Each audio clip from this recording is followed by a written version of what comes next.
My sister took my first love. My mom said it was best for me. But I never expected the betrayal behind closed doors, and 10 years later, I finally exposed them all about 10 years ago. When I had just turned 19, everything in my life shifted in the worst way imaginable. At that time, things felt like they were moving smoothly, at least that's what I believed.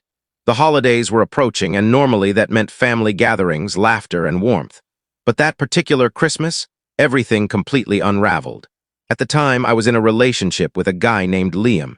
He was my first serious boyfriend, my first real love, and I honestly thought our relationship was strong. Anyone who's experienced their first love knows how intoxicating it feels. You think it'll last forever. We had been together for almost 2 years, and I adored him in every possible way. I was that typical girl who thought, this is the man I'll marry, we'll build a life together. I trusted him without question. He always seemed loyal, caring, and fully invested in us. That's why I never doubted him. Then there was my sister, Emily. She was 2 years older and had basically been my idol when I was growing up. I admired her for everything, her confidence, her popularity, her intelligence. She always looked like she had her life completely organized. We were close, too. We spent a lot of time together, so when Liam and I started dating, I introduced them early on because I wanted them to like each other. I had no idea that would become the biggest mistake of my life. Now fast forward to Christmas. The family had arranged a large holiday gathering, but right from the beginning, something felt off. I couldn't put a name to it, but the energy around Emily felt strange. She was cold, distracted. And Liam. He was acting strange too, distant, guilty, nervous, something like that. My instincts were whispering that something was terribly wrong, but I kept brushing away the thought. You never expect your own sister to betray you. A few days after Christmas, I found out the truth in the most painful way possible. I had walked into Emily's bedroom because I wanted to borrow her hair straightener or something simple like that. I opened the door without thinking, and there they were, Emily and Liam, kissing, holding each other like two sneaky teenagers. I froze. It felt like everything inside me crumbled at once. My brain couldn't even process what my eyes were seeing. My breath got stuck inside my lungs. For a few seconds, I just stood there silently, unable to move or speak. They didn't notice me at first. Then Liam looked up mid-kiss, and he instantly froze. Emily turned her head, and her expression wide, shocked, guilty. It was undeniable, no excuses, no explanations, my boyfriend, my sister, together. My whole body felt like it was collapsing. Anger, heartbreak, disbelief, everything hit at once. My stomach twisted so hard that I thought I would be sick right there. Somehow I managed to choke out, "Are you kidding me?" Then I turned and ran. I didn't know where I was going, I just needed to escape. I ended up in my car, sobbing uncontrollably. Hours passed. My entire world had just shattered. Later that night, my parents finally found me. They tapped on my window, and for a second I thought, thank God, someone is finally here to comfort me. But nope, they didn't hug me. They didn't ask if I was okay. They didn't express any shock or anger toward what Emily had done. Instead, they told me to calm down and think logically. Think logically, after witnessing something like that, they said things like, relationships end, sweetheart, it's not the end of the world. But it wasn't just about Liam, it was about Emily too. My sister, the person I trusted most. Then they started in with the family first speeches, telling me I needed to forgive Emily, that I was overreacting, and that I shouldn't make a scene. My dad actually said I needed to grow up. My own father. I felt like I was disappearing right in front of them. They weren't angry at Emily. They weren't upset at Liam. They were angry at me for not forgiving them instantly. It was like they erased my feelings altogether.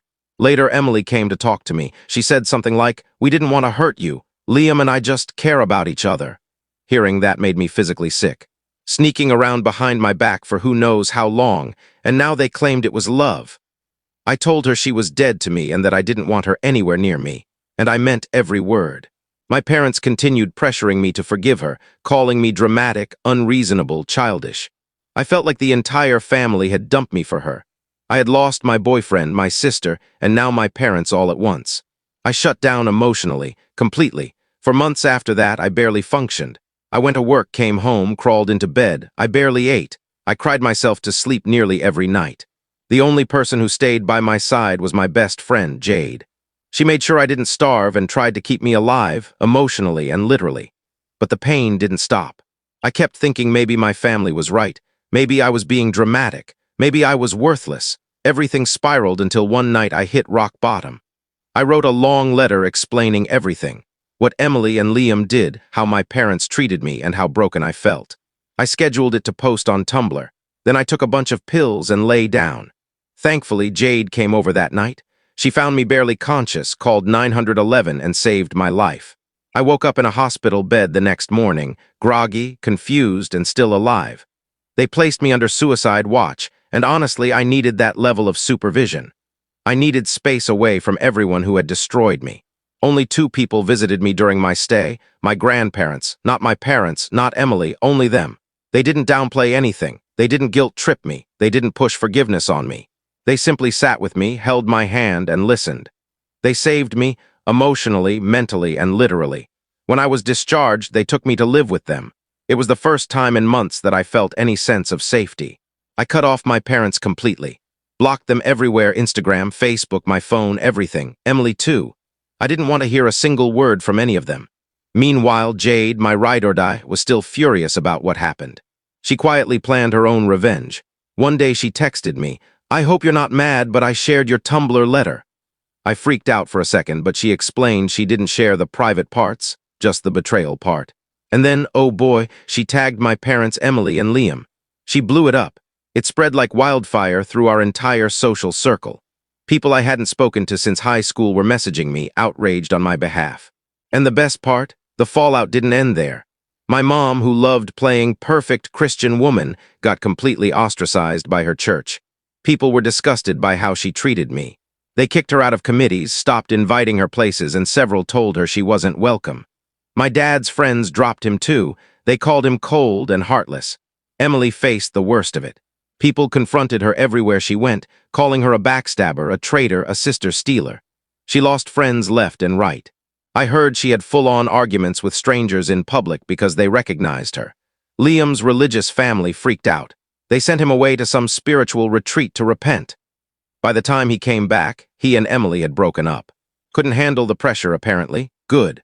While their lives were falling apart, I was slowly rebuilding mine. Therapy helped. My grandparents gave me peace and stability. Jade stayed by my side. For the first time, I felt like I might actually survive this. My mom tried to contact me eventually. Emily, too. I ignored both and blocked them again. I didn't owe them forgiveness. I didn't owe them anything. Life eventually calmed down. Emily moved away to escape the shame. Liam vanished from my world. My parents became social outcasts, and I grew stronger. The wounds are still there, scars don't disappear completely, but I finally learned that I don't need them to live a happy life. I have people who truly care. Even after things settled, the emotional weight lingered. Some days I felt okay. Some days the hurt bubbled back up. Therapy helped me deal with the anger, but the betrayal still lived somewhere deep inside me. I tried focusing on rebuilding my life, new job, new acquaintances, and taking a few college classes. I thought staying busy would help me forget. But pain doesn't work that way. One night while scrolling through Instagram, I stumbled on a picture from one of my cousins. It was a family reunion. Everyone smiling, laughing, enjoying themselves. Everyone except me. It wasn't that I wanted to attend, but seeing them all together like nothing had happened made me feel erased. Like I never mattered. Like they rewrote their lives without me in it. It hurt in a way I hadn't expected. The next day I vented to Jade. She said, "They don't deserve you, you're better off without them."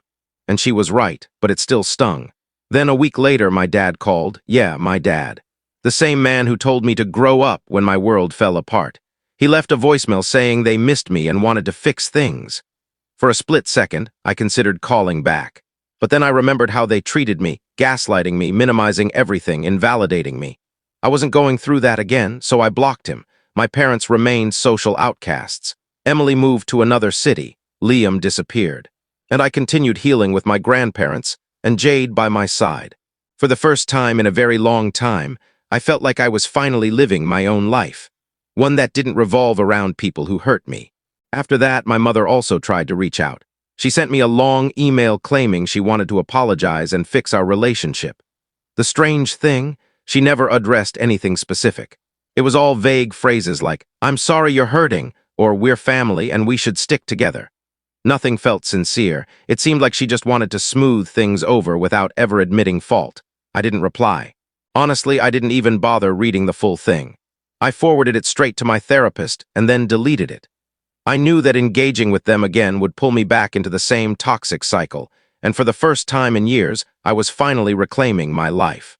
I refused to let them drag me back down. Cutting toxic people out completely really changes everything. Once I let go of the expectation that my family would always be there for me, I began to feel a real sense of freedom. Of course, things weren't perfect. I still had hard days. But now I was free. No more worrying about their approval. No more bending over backward to please people who didn't care, just me, living my life on my own terms. Then something unexpected happened. One day, while I was at the grocery store minding my own business, I ran into someone. Emily? Yes, Emily. I hadn't seen her in over a year, and I definitely hadn't planned to. But there she was, standing near the vegetables, looking as shocked as I felt. We froze for a moment, staring at each other. I thought about turning and leaving. Instead, she started moving toward me, speaking quickly, almost frantically, like she needed to get it all out before I walked away. Tears were running down her face as she told me how much she regretted everything, how she missed me, and how her life had fallen apart since I cut her off. I didn't know what to say. I felt a mixture of anger and an odd, unexpected sympathy. She looked like someone who had been truly broken by life. She kept repeating, "I'm sorry, I'm so sorry, I'm sorry," over and over. But it didn't matter anymore. Words weren't going to fix what she had done. I finally said, calmly but firmly, "I don't hate you, but I also don't want you in my life." Then I walked away. She didn't follow me. She just stayed there, crying as I left. Seeing her didn't make me angry. If anything, it reminded me of how far I had come. I wasn't that devastated, broken person anymore. Emily and my parents no longer had any hold over me. I was done, truly done. After that, I stopped thinking about them constantly. That final encounter gave me a kind of closure I hadn't realized I needed. My life moved forward, and yes, it isn't flawless, but it is mine. I am in control. I have my grandparents, my friends, and Jade, and that is all I need. If my family wants to try to make amends, that's up to them, but they no longer have a place in my life. Honestly, I'm okay with that. After the grocery store incident, I truly felt the family drama had ended. I focused on my own life, avoiding the constant weight of their betrayal. Not thinking about them so often felt like a small victory. Then out of nowhere, something else happened. It was a normal Friday night. Jade and I were at my apartment watching some random Netflix show and eating takeout. Suddenly, my phone rang, an unknown number. Normally, I ignore calls like that, but something nudged me to pick up. I answered. On the other end was a man. He didn't identify himself at first. My first thought, scam call. Then he said, "Hey, it's Liam," my ex. I hadn't heard from him in years.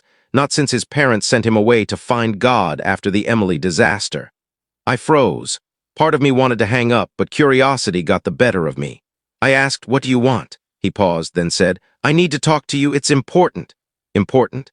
After all this time, I wasn't buying it. Before I could tell him to leave me alone, he started rambling about how his life had spiraled after everything, how he regretted what he'd done, and how he wanted to sincerely apologize. For a brief moment, I felt a flicker of pity. But then I remembered the pain he and Emily caused me. I wasn't willing to reopen that wound. I told him, "Liam, I've moved on. I don't care about apologies. Whatever happened with you and Emily, that's your problem. I don't want anything to do with it."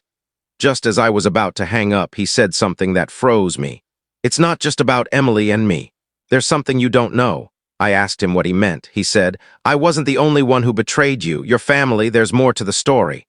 I didn't want to believe him. I assumed he was just trying to lure me back into their mess. But something about his tone felt genuine. Against my better judgment, I agreed to meet him the next day at a coffee shop. Maybe part of me wanted closure. Or maybe I was just curious. Seeing him in person was surreal. He looked worn, exhausted, and thinner with shadows under his eyes. I felt a pang of sympathy but kept my guard up. We sat in silence for a moment. I said, "All right, tell me, what am I supposed to know?" He took a deep breath. Then the truth hit me like a punch. Apparently, my parents had known about Liam and Emily's affair long before I discovered it. They didn't just know, they encouraged it. My mother had been pushing Emily toward Liam, thinking we weren't right for each other. She believed Emily was a better match and that I was too clingy. She had essentially orchestrated the entire betrayal. I couldn't believe it. I asked him, "Wait, are you saying my mom was okay with this?" He nodded. "At first, I didn't want to participate, but Emily and your mom kept insisting it was for the best." All my assumptions shattered. It wasn't just Liam and Emily. My mother had manipulated the entire situation. I felt dizzy. How could I have been so blind? I stopped listening after a while, overwhelmed. The betrayal cut far deeper than I ever imagined. My parents hadn't just allowed it, they'd actively orchestrated it. I thanked him for telling me, then left the coffee shop. My head was spinning. I felt like screaming, hitting something, anything, but I just sat in my car, numb. Part of me wanted to confront them immediately. Another part knew it would be pointless. They'd just gaslight me again. All I knew was that my entire world of trust had been shattered, even more than before discovering my mother's role felt like living in a nightmare. I couldn't sleep. My mind kept replaying the deception, the betrayal, and the manipulation. Who does that to their own child? It wasn't just about Liam anymore. It was my whole family. The next morning, I couldn't stay away any longer. I drove to their house. I hadn't been there since cutting them off, but I needed answers.